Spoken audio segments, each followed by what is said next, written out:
Good evening, everybody, and good evening from beautiful White Rock, cold White Rock.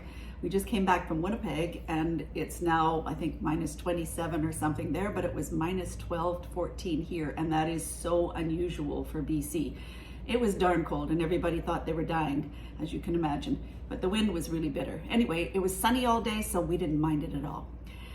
So here I am, and I did want to just show you. I was going through some jewelry when I got home, and I found that I had a whole bunch of Martini jewelry that people had given me over the years, so I might wear it from now on. Kind of fun, just funky fun stuff. So obviously 20 years ago I must have loved Martinis as much as I do now, because that's how long I've had them. Yes, I keep my jewelry forever. Anyway, just because it's such a cold day and because it's not been very nice, and I have been making an awful lot of lemon martinis in the last week or so, and people have been loving them, so they've been asking me, people ask me over for dinner and for cocktails and say, by the way, you're going to be making them. So I made lemon martinis quite a bit this week, and they were delicious. But today, because the weather's a little colder and because I think it might be more fun to have something more dessert-like again, I'm going to make a chocolate fudge martini, and I think we tasted it before, and it's really, really tasty.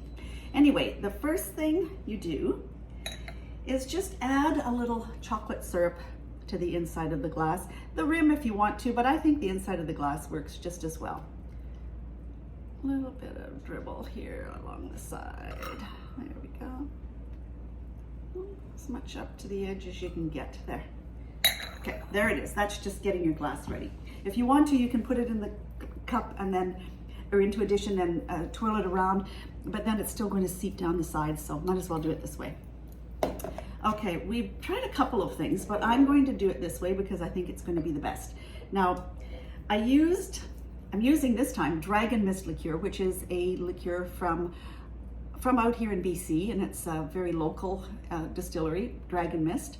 It's very tasty, but if you don't have it, you can use kahlua. It's just a coffee liqueur. So the first thing we're going to do is add 1.5 ounces of Dragon Mist or kahlua. A little bit more there. Then 1.5 ounces of crème de cacao. You can see the chocolate fudge already coming into it. 1.5 ounces of crème de cacao. Oops, a little bit more. Then it only asked for a little bit of vodka, but I found it very sweet, so we actually upped the ingredient amount and put 1 ounce of vodka. Now, I tried making it with one of my favorites, which is the salted caramel vodka, but it was almost too sweet, even with the salted caramel. So probably just this was probably better. And then the last thing you add is 2.5 ounces of half and half. 2.5 ounces of half and half. This makes a fairly good sized cocktail, so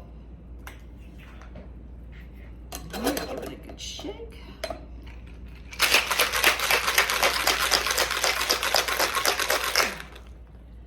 Right into the chocolate, and that's where the fudge comes in, I think.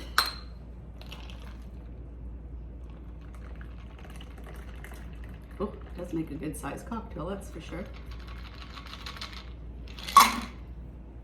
And I think my taster is still here today. I'm not sure. Are you willing to come and give it a try today, or would you rather not? I think he will. He's going to give it a little try. He tried it earlier and said it was too sweet. That's why we made changes. So we'll see how he likes this one. Here he comes. Give it a taste.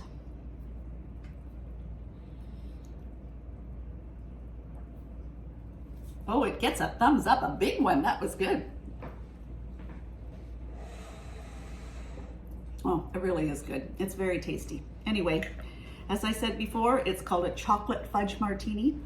Nice and warm and cozy under the blankets tonight. Have one, you'll really enjoy it. And keep warm, keep happy, and we'll see you next week. Okay, bye-bye.